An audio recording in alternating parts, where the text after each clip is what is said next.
Hello my dear students, Gayatri Vidya Mandir उच्च माध्यमिक विद्यालय सांचौर जिला जालौर के हमारे YouTube चैनल पर एक बार आपका फिर से स्वागत है। बच्चों, आज हम कक्षा 9 की विषय गणित अध्याय 13 इसका पृष्ठीय क्षेत्रफल एवं आयतन प्रश्न 13.5 के सवाल नंबर 6 से करना सीखेंगे। देखो बच्चों, सवाल नंबर 6 में क्या लिखा है? एक गांव की जनसंख्या 4000 है। प्रतिदिन यानी रोजाना प्रति व्यक्ति यानी एक व्यक्ति को पानी की आवश्यकता 150 लीटर होती है। पानी की टंकी की माप है 20 मीटर गुणा 15 मीटर गुणा 6 मीटर। तो बताइए, इस पानी की जो टंकी है इसमें जो पानी आएगा तो इसमें जो पानी की टंकी पूरा भर देंगे, वो पानी की मात्रा बताओ गांव वालों को कितने दिन के लिए पर्याप्त होगी? उस गांव के लिए इस टंकी का पानी कितने दिन तक पर्याप्त रहेगा, वो दिनों की संख्या हमको ज्ञात करनी है। तो देखो, गांव की जनसंख्या कितनी? 4000। प्रतिदिन प्रति व्यक्ति पानी की आवश्यकता 150 लीटर है, इसलिए प्रतिदिन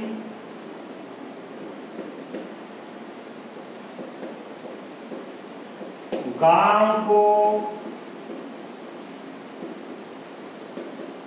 पानी की आवश्यकता होगी कितनी होगी? एक व्यक्ति को रोजाना 150 लीटर चाहिए और गांव में 4000 व्यक्ति है, तो 4000 व्यक्तियों के लिए रोजाना कितना पानी चाहिए? ध्यान देना, इस हम 150 को 4000 से गुणा कर देंगे, ये लीटर बन गया 1 2 3 4 0 1 2 3 4 0 और 15 चौके 60।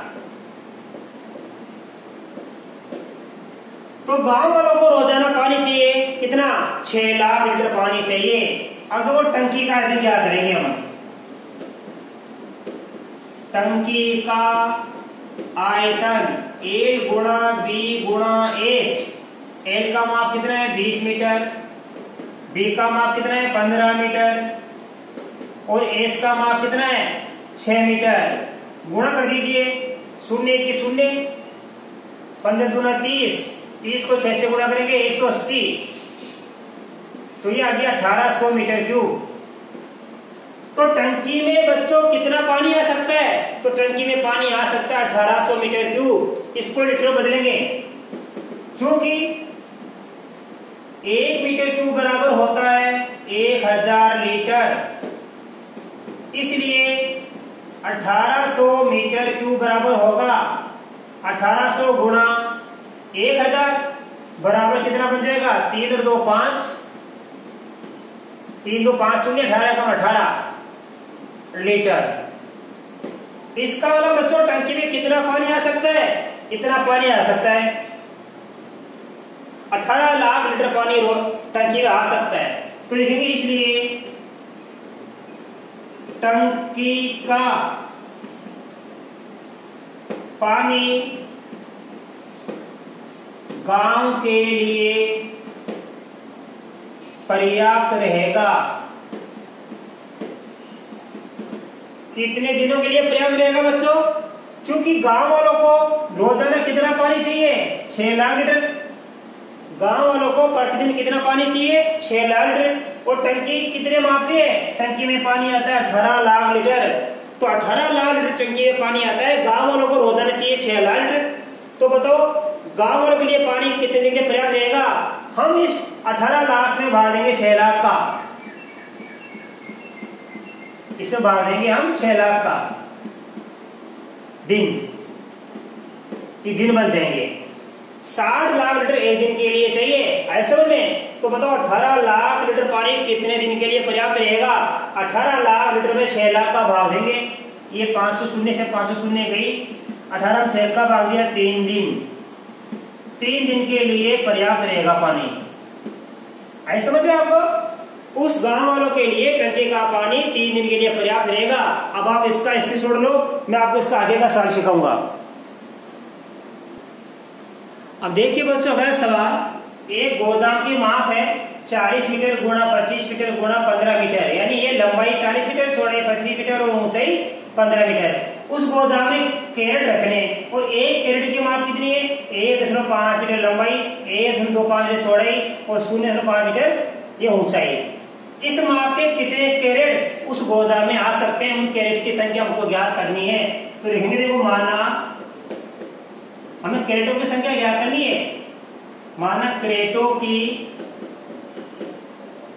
संख्या बराबर n, इसलिए क्या हो जाएगा, n गुणा एक क्रेट का आयतन बराबर किसके होगा, गोदाम का कुल आयतन के बराबर। गोदाम का, अरे गोदाम का माप ये, इस माप के गोदाम में इस माप के कितने कैरेट आ सकते हैं, उन कैरेटों की संख्या को ज्ञात करनी है। तो एक कैरेट का आयतन है ये, इस एक कैरेट का आयतन का भाग दे देंगे हम गोदाम के आयतन में, तो कैरेट की संख्या आ जाएगी। तो n गुणा एक कैरेट का आयतन बराबर गोदाम का कुल आयतन। अब हमें n का मान ज्ञात करना है, तो n बराबर क्या होगा, n का गुणा एक कैरेट से आयतन से हो रहा है, तो n का मान ज्ञात करने के लिए हम लिखेंगे गोदाम का आयतन बटा एक कैरेट का आयतन। गोदाम और ये कैरेट दोनों घनाभ के आकार के, तो देखो ये तो क्या हो गया, लंबाई गुणा चौड़ाई गुणा ऊंचाई, ये रहा घनाभ का उसका गोदाम का, और ये रहा कैरेट का लंबाई गुणा चौड़ाई गुणा ऊंचाई। तो हम क्या लिखेंगे, गोदाम का आयतन लिखेंगे 40 गुणा 25 गुणा 15, और कैरेट का आयतन क्या दिया है, 1.5 गुणा 1.25 गुणा 0.5। अब आप काटना सीखो, देखो दशमलव है यहाँ पे, ये दशमलव आ दिया, एक अंक छोड़ के, ये 2 अंक छोड़ के, ये 3 अंक छोड़ के, 1 2 3 4, एक छोड़ के ये रहा, 2 अंक छोड़ के ये रहा, एक छोड़ के ये रहा। हम दशमलव बढ़ा देंगे, देखो आगे लिखेंगे हम n बराबर, ध्यान देना, 40 गुणा 25 गुणा 15। अब मैं दशमलव डाल रहा हूं, ये मैंने दशमलव डाल दिया, फिर मैं दशमलव डाल रहा हूं, ये मैंने दशमलव डाल दिया, फिर मैं दशमलव डाल रहा हूं, ये मैंने दशमलव डाल दिया। मैंने ये दशमलव यहां डाल दिया, ये दशमलव यहां नहीं लिखा, और ये दशमलव यहां नहीं लिखा। अब क्या लिखेंगे, दशमलव उठाएंगे और शून्य भर देंगे, नीचे से दशमलव उठाएंगे तो ऊपर शून्य भर दीजिए, ऊपर से दशमलव उठाएंगे तो नीचे शून्य भर दीजिए। 1 2 3 4 शून्य भर दो कहीं भी, चाहे यहां भर दो, चाहे यहां भर दो, चाहे यहां भर दो। मैं यहां भर देता हूं। ये 4 शून्य कैसे आई, ये 4 दशमलव की संख्या हटाने के लिए। अब आप भाग दीजिए, भाग देना सीखो बच्चों आप आराम से। ये 5 का भाग दिया मैंने 25 से 5 बार, 5 का भाग दिया इससे कितनी बार, 25 बार, ठीक है। अब आप काटिए, फिर काट दीजिए यहाँ पे, ये 25 का भाग दे रहा हूं मैं, 25 छिके 150, 1 2 3। अब 15 का भाग दे दीजिए, 15 चौके 60, 1 1 2, ठीक है। तो n बराबर क्या आ गया, 40 गुणा 400 बराबर आ गया 416,000। तो कितने कैरेट आएंगे उस गोदाम में, उस गोदाम में आएंगे 16,000 कैरेट। बड़ा सरल सवाल है, इस गोदाम में, इस माप के गोदाम में, इस माप के कैरेट रखने, तो कितने कैरेट आएंगे, हमको इस गोदाम के आयतन में इस एक कैरेट का आयतन का भाग दे देना बस, इसमें इसका भाग दे दीजिए आप, ये ऊपर ये नीचे काट के कर लीजिए, 16,000 कैरेट आ जाएंगे।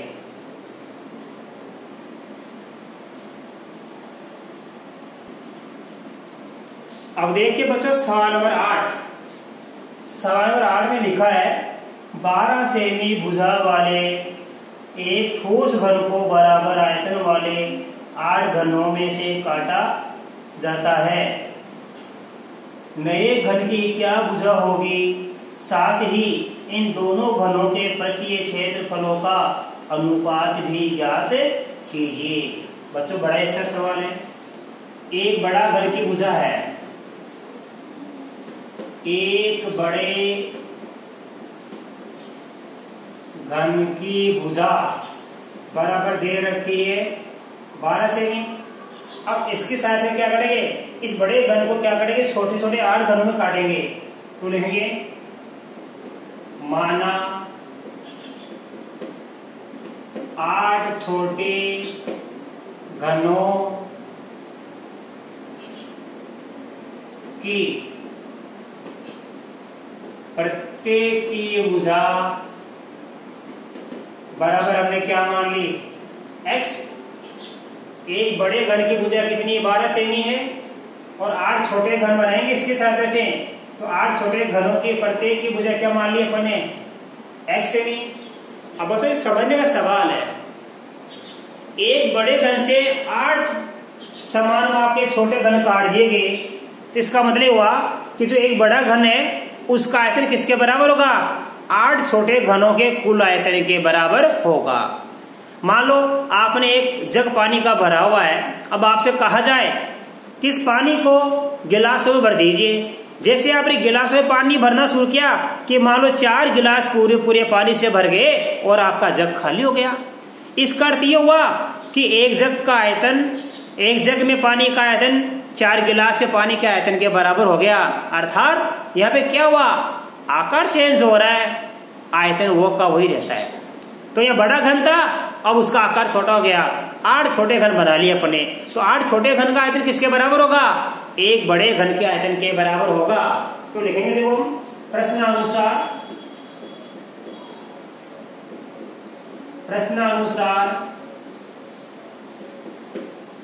8 छोटे घनों का आयतन बराबर एक बड़े घन का आयतन। अब घन छोटा हो चाहे बड़ा हो, राइट, घन छोटा हो या बड़ा हो, आयतन का सूत्र क्या होता है, भुजा क्यूब।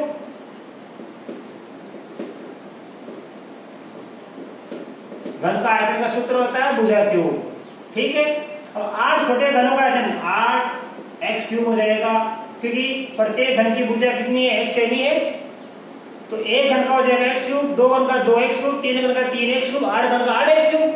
तो 8x क्यूब बराबर क्या हो जाएगा, एक बड़े घन का आयतन, और बड़े घन की भुजा कितनी 12, तो यहाँ लिखेंगे 12 क्यूब। अब अगर करेंगे देखो ध्यान से, 8x क्यूब बराबर 12 क्यूब का कितना होता है, 12 गुणा 12 गुणा 12। अब x क्यूब का मान ज्ञात करने के लिए 12 गुणा 12 गुणा 12, इसमें किसका भाग देंगे, 8 का। तो देख ध्यान दीजिए, 4 दूनी 8, 4 3 12 और 2 6 12। तो x क्यूब बराबर क्या आ गया, देखो 12 गुणा 6 गुणा 3, ये आ गया हमारे पास में 12 गुणा 6 गुणा 3। हल कर दीजिए। अब इसका घनमूल क्या करेंगे, देखो x क्यूब पे क्या लिख सकते हैं हम, x गुणा x गुणा x। 12 को क्या लिख सकते हैं, 12 को लिखो 2 गुणा 3, और 6 को क्या लिखेंगे, 2 गुणा 3 और 3 का 3। 12 को लिख सकते हैं 2 गुणा 3, 2 दूनी 4, 4 3 12। 6 को लिखेंगे 2 गुणा 3 और 3 का 3। अब देखो यहाँ पे ये x के 3 के समूह में आ गया, और 2 भी क्या हमारे पास आ गया 3 के समूह में, और 3 भी देखो 3 बार आ गया। तो इसको लिख सकते हैं, देखो ध्यान से हम बाकी बता रहा हूं आपको, देखो ये यहां बता देता हूं, x गुणा x ये 3 का समूह हो गया, 2 गुणा 2 ये 3 का समूह हो गया, 3 गुणा 3 ये भी 3 बार आ गई। अब हम घनमूल ज्ञात कर लेंगे, इसमें से क्या बाहर निकालेंगे हम, x, इसमें से क्या बाहर निकालेंगे हम 2, इसमें क्या बाहर निकालेंगे हम 3, इसलिए x बराबर आ गया 6 सेमी। तो बताइए हमारे पास प्रत्येक छोटे घर की भुजा कितनी आएगी, 6 सेमी। तो मैं यहां बता रहा हूं बाकी का, इसलिए प्रत्येक छोटे घन की भुजा बराबर 6 सेमी आ गई, आंसर आ गया। अब क्या करना हमको, हमें क्या करना है, इन दोनों घनों के पृष्ठीय क्षेत्रफलों का अनुपात भी ज्ञात कीजिए। अब ज्ञात करना है, ये 12 सेमी भुजा वाला जो बड़ा घन है और जो 8 छोटे घन है 6 सेमी भुजा वाले, इन दोनों के पृष्ठीय क्षेत्र अनुपात। तो लिखेंगे इसलिए दोनों घनों के पृष्ठीय क्षेत्रफल में अनुपात ज्ञात करेंगे। ऊपर क्या लिखेंगे, बड़े घन का पृष्ठीय क्षेत्रफल नीचे एक छोटे घन का पृष्ठीय क्षेत्रफल। घन का पृष्ठीय क्षेत्र क्या होता है? 6a square. 6a एक का मान कितना 12, तो 6 12 स्क्वायर। फिर 6a स्क्वायर छोटे घन की भुजा कितनी है? 6, तो 6 स्क्वायर। 6a स्क्वायर बड़े घन की भुजा 12, तो 12 स्क्वायर। 6a स्क्वायर छोटे घन की भुजा 6 से नहीं, तो 6 स्क्वायर। 6 से 6 काट दीजिए, 12 गुणा 12 नीचे 6 गुणा 6, 6 एकम 6, 6 दूनी 12, 6 एकम 6, 6 दूनी 12, तो यह गया 2 दूनी 4 बटा 1, 2 दूनी 4 बटा 1, या इसको लिख सकता हूं 4:1, 4 बटा 1 को लिख सकते हैं 4:1। तो दोनों घनों के पृष्ठीय क्षेत्रफल का अनुपात आ गया 4:1। अब आप इसका स्क्रीनशॉट ले लीजिए, मैं आपको अगला सवाल सिखाऊंगा। अब देखिए बच्चों सवाल नंबर 9 थोड़ा इंपॉर्टेंट सवाल है, ध्यान से समझना आप। 3 मीटर गहरी और 40 मीटर चौड़ी एक नदी 2 किलोमीटर प्रति घंटा की चाल से बहकर समुद्र में गिरती है। 1 मिनट में समुद्र में कितना पानी गिरेगा? देखो बच्चों नदी की गहराई कितनी है? h बराबर 3 मीटर, चौड़ाई b बराबर 40 मीटर है, और नदी की चाल है 2 किलोमीटर प्रति घंटा। यानी 1 घंटे में नदी कितना चलती बहती है? ये नदी बह रही है से यहाँ से देखिए यहाँ तक कितना गई 2 किलोमीटर, और समय कितना लग गया 1 घंटा। 1 घंटे में कितनी मिनट होती है? 60 मिनट। ये 60 मिनट का है। तो देखो बच्चों नदी की चाल है 2 किलोमीटर प्रति घंटा, यानी 1 घंटे में कितना चलती है नदी? 2 किलोमीटर। इसलिए नदी 1 मिनट में बहती है बराबर 2 गुणा 1000 बटा 60 मीटर। देखो बच्चों 2 किलोमीटर का बना दिया मैंने मीटर, तो 2 गुणा 1000, चूंकि 1 किलोमीटर में 1000 मीटर होता है, तो 2 किलोमीटर के 2 गुणा 1000 मीटर प्रति घंटे। 1 घंटे में कितनी मिनट होती है? 60 मिनट। तो देखो 60 मिनटों में नदी कितना चलती है? 2 किलोमीटर। 2 किलोमीटर का मतलब होता है 2000 मीटर। इसलिए नदी 1 मिनट में, ये 60 मिनट में चलती है 2000 मीटर, तो 1 मिनट में कितना चलेगी? ये चलेगी 2000 बटा 60 मीटर। तो नदी 1 मिनट में कितना बह जाएगी? 2000 बटा 60 मीटर। ऐसे समझ में? और नदी 1 मिनट में बहती है 2 गुणा 1000 बटा 60, ये इसकी क्या हो जाएगी? लंबाई। नदी यहां से लेके यहां तक बह गई, ये नदी यहां से लेके यहां तक बह गई, मतलब ये नदी की लंबाई होगी। ये नदी की क्या होगी? लंबाई। दोबारा देखिए नदी की चाल 2 किलोमीटर प्रति घंटा, तो 2 किलोमीटर यानी 1 घंटे में 2 किलोमीटर तक बहती है, यानी 60 मिनट में। 60 मिनट में 2000 मीटर बहती है, तो 1 मिनट में कितना बहेगी? हम 2000 में किसका भाग दे देंगे? 60 का, तो 2000 बटा 60 मीटर बहेगी। ये हो गई क्या? नदी की लंबाई। अब क्या करेंगे? इसलिए नदी 1 मिनट में समुद्र में पानी डालेगी। कितना आयतन का डाल देगी? आयतन क्या कर लो? एल गुणा बी गुणा एच। एल का मान कितना है? 3 मीटर, और चौड़ाई बी का मान कितना हमारे पास है? 40 मीटर, और एल का मान है हमारे पास कितना? ये 2000 बटा 60, 2000 बटा 60 मीटर। इसको कर लीजिए आप, अच्छी तरह सीख दिए। देखो हमारे पास में ये 0 से 0 कट गया। अब ध्यान दीजिए आप, 3 से काट दिए इसका 2 बार, और 2 से काट दीजिए आप इसको 2 बार, तो क्या क्या हमारे पास? 2 गुणा 2000 मीटर क्यूब। ये कट गया हमारे पास।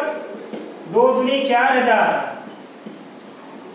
4000 मीटर क्यूब पानी नदी में डाल देगी, नदी समुद्र में डाल देगी।